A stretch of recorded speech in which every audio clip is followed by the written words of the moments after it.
খুব গরম এনে দিতে পারবো না, কিন্তু আমাদের প্রত্যেকেরই একটু বোধহয় উত্তেজিত হওয়ার সময় এসে গিয়েছে। আর নয়, মাথা পেতে আর এই অন্যায় সহ্য করা নয়। গত পরশুদিন আপনারা জানেন যীশু খ্রিস্টের জন্মদিন ছিল। যীশু খ্রিস্ট একজন জীবিত ব্যক্তি ছিলেন যাকে অত্যাচার করে খুন করা হয়েছিল। তার কি ধর্মীয় মতামত সে বিষয়ে আমি যাচ্ছি না। একজন পার্থিব মানুষ, তার জন্মদিন পালনের জন্য পৃথিবীর বিভিন্ন প্রান্তে মানুষ জড়ো হয়েছেন। আমরা অন্ততপক্ষে এদেশে যীশু খ্রিস্টের জন্মদিনটাকে একটা মজার দিন হিসেবে পালন করি। বাচ্চাদের কাছে একটা স্বপ্ন দেখানো হয়, প্রত্যেক বাড়িতেই বাবা মা ওই সান্টা ক্লজের মতো একজন বুড়ো মানুষকে ধরে নিয়েছেন। বাচ্চারা তো দাদু দিদা ঠাকুরদা ঠাকুমা তাদের ওই রকমভাবে দেখেন, তাদের দিয়ে খানিকটা উপহার দেওয়া হতো, বাচ্চারা খুব উল্লসিত হতেন। যীশু খ্রিস্টের জন্মদিন মানে তাই। খুব একটা বেশি ধর্মের আবরণ অন্ততপক্ষে ভারতবাসীর মনের মধ্যে ছিল না। তেমন একটা দিনে ভারতবর্ষের প্রধানমন্ত্রী তিনি নাটক করে সুন্দরভাবে দিল্লির চার্চে গিয়ে তিনি বাইবেল পাঠ করলেন। তিনি যখন বাইবেল পাঠ করছেন তখন তার কর্মী বাহিনী গোটা দেশ জুড়ে আক্রমণ করলেন। কাদের উপর আক্রমণ করলেন? যে মানুষগুলো তারা তাদের ব্যক্তিগত বিশ্বাসের ভিত্তিতে দাঁড়িয়ে যীশু খ্রিস্টের জন্মদিনে প্রার্থনা করছেন। সান্টা ক্লজ তৈরি করা হয়েছে, খেলার পুতুল সাজানো হয়েছে, ক্রিসমাস ট্রি সাজানো হয়েছে, সেগুলোকে ভেঙে চুরে তছনছ করে দিতেন। মসজিদের সামনে গিয়ে হনুমান চালিসা পাঠ করছেন। আচ্ছা ভাবুন তো, আমি ওই সমস্ত হিন্দুত্ববাদীদের বলি, আমি জানি এই যাদবপুর অঞ্চলে যে সমস্ত জায়গায় উদ্বাস্তু অঞ্চল, সেই উদ্বাস্তু অঞ্চলে হিন্দুত্ববাদীরা গোপনে গোপনে আপনাদের মনের মধ্যে বিষক্রিয়া বপন করছেন। তাহলে জিজ্ঞাসা করবেন তো, আচ্ছা হনুমান চালিসা যদি এতই শক্তিশালী একটি তোমাদের গ্রন্থ হয়ে থাকে, তা সেটাকে পাঠের জন্য তোমাকে অন্য একটি ধর্মাবলম্বী মানুষ তাদের বাড়ির কাছে যেতে হচ্ছে কেন? তোমরা কি মেনে নিচ্ছ যে হনুমান চালিসার শক্তিটা হনুমানের মধ্যেই আবদ্ধ আছে, তার বাইরে যায়নি? নতুবা তুমি হনুমান চালিসা পাঠের জন্য মসজিদের কাছে যাবে কেন? তোমার ধর্ম যদি এতই শক্তিশালী হয়, তোমার ধর্মের ভিত্তি যদি এতই দৃঢ় হয়, তুমি অন্য ধর্মকে ভয় পাবে কেন? আসলে এরা ধর্মের ব্যবসায়ী। কালকে যখন পরশুদিন যখন এই ঘটনা দেখছিলাম, তখন আমার মনে পড়ছিল ঠিক এইভাবেই ভারতবর্ষের বিভাজনটা করেছিল আরএসএস। ভারতবর্ষের স্বাধীনতা সংগ্রামের প্রেক্ষিতে দাঁড়িয়ে যখন ভারতবর্ষ মুক্ত হওয়ার পথে, স্বাধীন হওয়ার পথে, তখন ইংরেজ সাম্রাজ্যবাদ খুব কৌশলে তারা দুটি দলের জন্ম দেয়।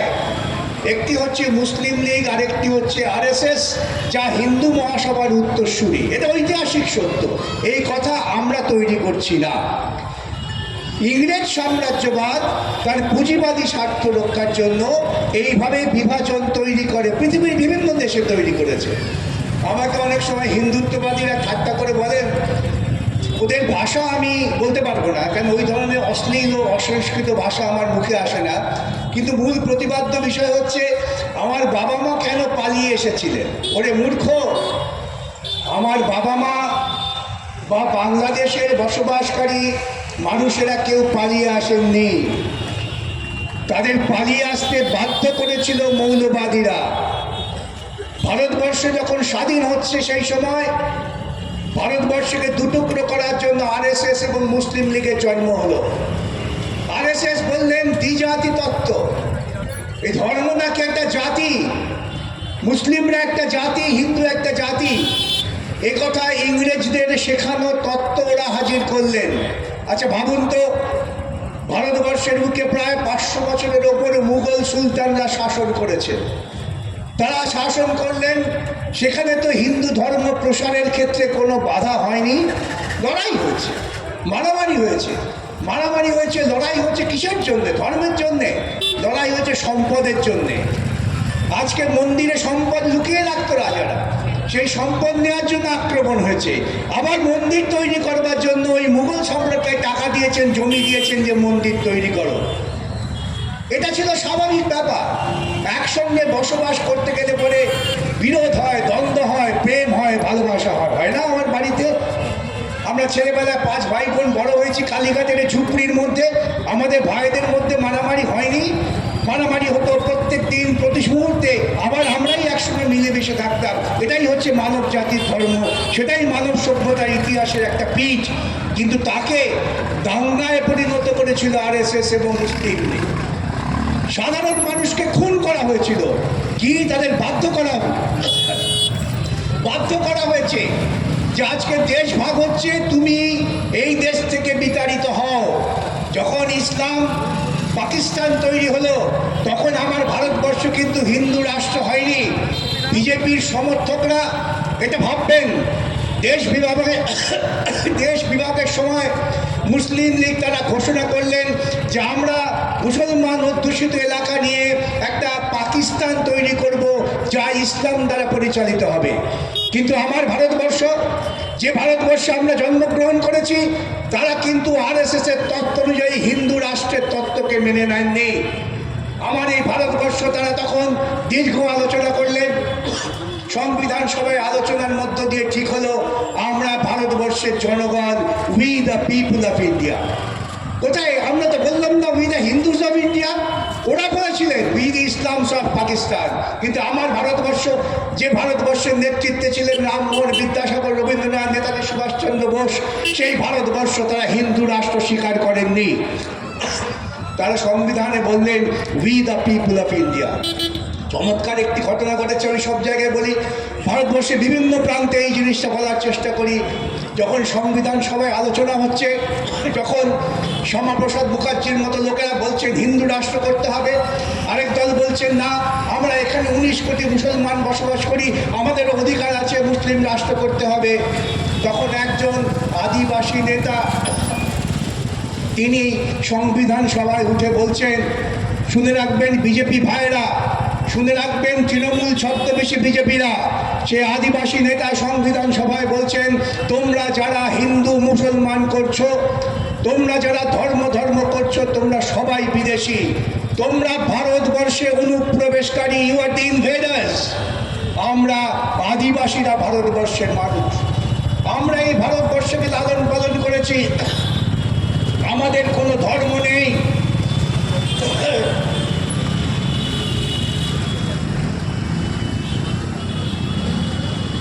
আমাদের কোনো ধর্ম নেই। আমরা আদিবাসীরা পাহাড় পুজো করি, আমরা আদিবাসীরা নদী পুজো করি, আমরা আদিবাসীরা গাছ পুজো করি, আমরা আদিবাসীরা পশু লালন পালন করে তাদের পুজো করি। তার কারণ এই প্রাকৃতিক পরিবেশের মধ্যে মানুষ এই প্রাকৃতিক সম্পদের উপরেই টিকে আছে। তাই আমরা ভারতবর্ষে বসবাস করতে চাই। যদি ভারতবর্ষে বসবাস করতে চাও, ওই সমস্ত ধর্মীয় বিভাজন ছাড়ো, তা না হলে তোমরা দেশ ছেড়ে চলে যাও। এই দীর্ঘ আলোচনার পর আমরা we the people of India করেছিলাম এবং সে পথেই ভারতবর্ষে এগোচ্ছিল। ওরা ইসলাম করেছিল, আমরা একটি ধর্ম নিরপেক্ষ ভারতবর্ষে বসবাস করব বলেই। শুনে রাখুন বিজেপির নেতারা, আপনাদের বাপ ঠাকুরটাকে জিজ্ঞাসা করবেন, তারাও ভারতবর্ষে এসেছিলেন এই জন্যেই যে ভারতবর্ষ কোনো ধর্মীয় রাষ্ট্র নয়। নতুন ভারতবর্ষ 47 সালের 15ই আগস্ট জন্ম নিল, তা একটি ধর্মনিরপেক্ষ ভারতবর্ষ। সেজন্যই আমরা ইসলামী পাকিস্তান ছেড়ে ধর্মনিরপেক্ষ ভারতবর্ষে চলে এসেছিলাম, আপনাদের কৃপায় নয় এবং আপনাদের ঘৃণা করে। আপনারা আরএসএস দাঙ্গা করে ভারতবর্ষকে বিভাজিত করেছিলেন। আপনাদের সঙ্গে মুসলিম লীগের পার্থক্য কোথায়? উভয়ই তো আপনারা দাঙ্গা করেছেন। সেই ধর্মনিরপেক্ষ ভারতবর্ষকে আপনারা ধীরে ধীরে চেষ্টা করলেন মানুষের ধর্মীয় আবেগকে ভিত্তি করে ভারতবর্ষকে মৌলবাদী রাষ্ট্রে পরিণত করতে। ভাবতে পারেন মহাত্মা গান্ধীকে খুন কেন করা হয়েছিল? আপনারা অনেকেই হয়তো এই সত্য জানেন না যে মহাত্মা গান্ধীকে যিনি খুন করেছিলেন নাথুরাম গডসে, তিনি তার আত্মজীবনীতে বলেছেন, আমি মহাত্মা গান্ধীকে এই জন্য খুন করিনি যে তিনি পাকিস্তান হোক তাকে সমর্থন করেছিলেন বা পাকিস্তানের মানুষের ন্যায্য পাওনার কথা বলেছিলেন। আমি মহাত্মা গান্ধীকে খুন করেছি এই জন্যেই যে মহাত্মা গান্ধী আমার মতো উচ্চ বর্ণের ব্রাহ্মণের যে অধিকার, সেই অধিকার কেড়ে নিচ্ছিলেন। মহাত্মা গান্ধী হরিজনদের, অন্তর্জাতের তিনি রাজনীতিতে প্রশ্রয় দিচ্ছিলেন, তাই তাকে খুন করা হয়েছে। ব্রাহ্মণ্যবাদ, যে ব্রাহ্মণ্যবাদের উপর দাঁড়িয়ে বিজেপি আজকে গোটা দেশকে বিভাজিত করার পক্ষে নিয়ে যাচ্ছে। ব্রাহ্মণ্যবাদের পরিণয় কি? ব্রাহ্মণ্যবাদ বলছেন ব্রাহ্মণরা উচ্চবর্ণ, তারাই সর্বশ্রেষ্ঠ, আর সব মানুষ তাদের নিচে এবং তাদের কোনো মানবীয় অধিকার নেই। মনুবাদ বলছেন যে উচ্চবর্ণের ব্রাহ্মণ একটা নিম্নবর্ণের মেয়ে যদি তার জমি উপভোগ করে, তবে সেটা নিম্নবর্ণের মেয়েটির পক্ষে সৌভাগ্য পেতে তিনি। এইভাবেই ভারতবর্ষের মানুষের মধ্যে তারা ধর্মীয় বিভাজন করছেন মৌলবাদী চিন্তার মধ্য দিয়ে। ধর্ম পাচরণে কোনো বাধা নেই। আমরা তো দেখেছি 47 সালের পর থেকে ভারতবর্ষের বুকে কেউ মসজিদে গেছেন, কেউ মন্দিরে গেছেন, কেউ গির্জায় গেছেন, কোথাও সেখানে মারামারি হয়নি।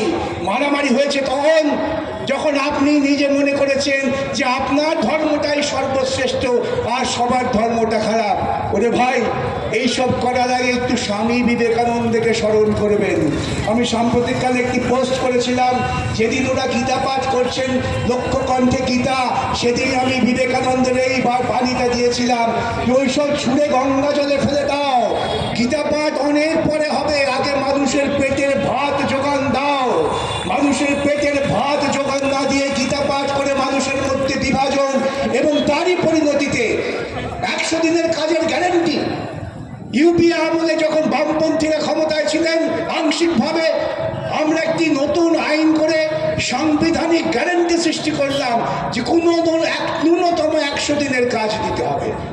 কাজ পেয়ে মানুষ বাঁচবেন, মানুষ ভাতায় বাঁচবেন না। আমাকে ভাতা দাও, ভাতা না দিলে তোমার ভোট দেবো না, ভোট না দিলে ভাতা কেড়ে নেব না। এই ধরনের নিম্নমানের রাজনীতি বা সমাজনীতির কথা আমরা কখনো কল্পনা করিনি। সেই 100 দিনের কাজ ভারতবর্ষের বুকে রূপায়িত করতে তৃণমূল বিজেপি উভয়ই বাধা হয়ে দাঁড়িয়েছিল। পশ্চিমবঙ্গের বুকে 100 দিনের কাজ না দিয়ে ভাতার ওপর ভিত্তি করে তারা ভোটের ব্যবসা করছিল। তুমি যদি আমাকে ভোট না দাও, লক্ষ্মীর ভান্ডার বন্ধ হবে, কন্যাশ্রী বন্ধ হবে, কথা বলা স্পর্ধা ওরা দেখিয়েছেন। ওরা মানুষকে দাবা খেলার বোরে করার চেষ্টা করেছেন। আর আমরা 100 দিনের কাজের গ্যারেন্টি সৃষ্টি করেছিলাম। আদালতে মামলা হলো, আদালতে মামলা করলাম আমরা যে কেন এই রাজ্যে 100 দিনের কাজ হবে না। কেন্দ্র বলছে আমি টাকা দেবো কাকে? এই রাজ্যে টাকা এলে পরে চুরি করে নেয়। তৃণমূল বলছে আমি চুরি করেছি, স্বীকার করছে, কিন্তু আমি পুরো তথ্য দিতে পারছি না। মাঝখান থেকে ক্ষতিগ্রস্ত কে হচ্ছে? ক্ষতিগ্রস্ত হচ্ছে সাধারণ গরিব মানুষ। সব শোনার পর আদালত বললেন যে আগস্ট মাস থেকে 100 দিনের কাজ শুরু করতে হবে। না তৃণমূল সরকার না বিজেপি সরকার 100 দিনের কাজ পশ্চিমবঙ্গে চালু করলেন। আমাদের আবার আদালতে যেতে হচ্ছে। ইতিমধ্যে তারা আইনটা পাল্টে দিলেন। কি বললেন? আগে ছিল আমি কাজ করব, কাজ করা আমার অধিকার। এখন বলছে তুমি মন্দিরে গিয়ে পুজো করো, গির্জায় গিয়ে প্রার্থনা করো, মসজিদে গিয়ে নওয়াজ পড়ো, আমি ঠিক করে দেব কখন কোথায় কাজ হবে। আমি যদি ঠিক না করি তুমি কাজ পাবে না। মোদী আর অমিত শাহ যদি ইচ্ছে না হয় আপনি কাজ পাবেন না। কেন? মোদী তো বলবে আমি 80 কোটি মানুষকে বিনা পয়সায় রেশন দিই। কি নির্লজ্জ বলুন তো। এক মুখে বলছেন আমরা ভারতবর্ষ নাকি চতুর্থ অর্থনীতি, আরেকদিকে বলছেন 80 কোটি মানুষকে বিনা পয়সায় খাদ্য যোগান করি। এই ধরনের দ্বিচারিতা ভারতবর্ষের মানুষকে বিভাজিত করছে এবং সেই বিভাজনকে ত্বরান্বিত করার জন্য ধর্মীয় সুরসুরি।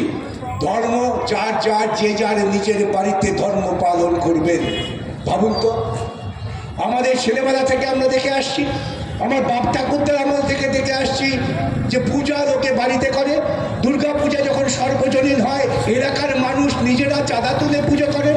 সরকার কখনো পুজোয় অনুদান দিয়েছে? পুজোয় অনুদান সরকার দেওয়ার মানে কি? ওই মৌলবাদীদের মধ্যে প্রতিযোগিতা। আজকে তুমি জগন্নাথ মন্দির করছো, আমি কেন বাবরি মসজিদ করব না? তুমি বাবরি মসজিদ করছো, আমি কেন হনুমান মন্দির করব না? অথচ সেই অংশের মানুষগুলো খেতে পাচ্ছে না, তার খাদ্যের নিরাপত্তার কোনো গ্যারেন্টি সৃষ্টি করা হচ্ছে না। আমরা কি শুধুমাত্র নীরব শ্রোতা হয়ে থাকবো, নীরব দর্শক হয়ে থাকবো?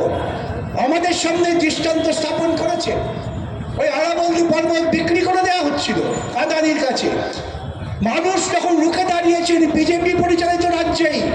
রাজস্থান, ইউপি, বিহার, ওই অঞ্চলের মানুষ, দিল্লির মানুষ, তারা রুখে দাঁড়িয়েছেন। তারা হাতে লাঠি নিয়ে মিছিল করে বলেছেন আরাবল্লী পর্বতে আমি হাত দিতে দেব না, আদানিকে দাও আর যাকেই দাও এখানে ঢুকতে পারবে না। ওই মানুষের প্রতিদ্বন্দ্বীর মুখে দাঁড়িয়ে এখন কেন্দ্রীয় সরকার মেয়েমেও করে বলছেন না না, আমরা কোনো খনন কার্য করব না। আমি আমার বক্তৃতা শেষ করব আপনাদের কাছে এই আহ্বান নিয়ে। আজকে যে পদ্ধতিতে আমরা 3টি বেআইনি কৃষি আইনকে বাতিল করেছি, যে পদ্ধতিতে আমরা আরাবল্লী পর্বতকে রক্ষা করছি, যে পদ্ধতিতে আমরা পরিবেশ রক্ষার জন্য আরাবল্লী পর্বতের খননকে রোধ করে দিয়েছি, সেইভাবে আমাদের এগিয়ে যেতে হবে মানুষের ঐক্যের জন্য। কে কি ধর্ম পালন করবেন তা নিয়ে কখনো কোনো দলীয় বিভাজন করা যাবে না, প্রশাসনিক বিভাজন করা যাবে না। আসুন আমরা সকলে সম্মিলিতভাবে এই মৌলবাদের বিরুদ্ধে রুখে দাঁড়িয়ে আমার ব্যক্তিগত আচরণ, ব্যক্তিগত ধর্ম আচরণ, ব্যক্তিগত চিন্তা, স্বাধীন চিন্তাকে বিকশিত করে আমরা এগিয়ে যাই। এবং সেটা একমাত্র রক্ষা করতে পারে বামফ্রন্ট। বামফ্রন্টের 34 বছরে যখন আমরা দেখেছিলাম শিক্ষাক্ষেত্রে অবৈতনিক, বিনা পয়সায় ছেলেমেয়েরা স্কুলে যেতে পারবে, গ্রামের গরিব ছেলে স্কুলে যাচ্ছিল, আজকে সেই গ্রামের কৃষক ঘরের ছেলেকে মাঠে যেতে হচ্ছে, একটু বয়স হলেই পরিযায়ী শ্রমিক হয়ে চলে যেতে হচ্ছে ভিন্ন প্রান্তে, সেটাকে রোধ করেছিলাম। সেই অবস্থা আমাদের ফিরিয়ে আনতে হবে। আমরা চাই শিক্ষার বিকাশ, আমরা চাই দুর্নীতিমুক্ত প্রশাসন, আমরা চাই স্বচ্ছ ধর্মীয় মৌলবাদ মুক্ত প্রশাসন, যার দৃষ্টান্ত ভারতবর্ষের বুকে বামফ্রন্ট সরকার তৈরি করেছিল। সেই পথে আমাদের এগোতে হবে এবং আপনারা সে পথে যাবেন। এই কটি কথা বলে আপনাদের প্রত্যেককে অভিনন্দন জানিয়ে আমি বিদায় নিচ্ছি, কেন আমাকে ট্রেন ধরতে হবে, মাফ করুন।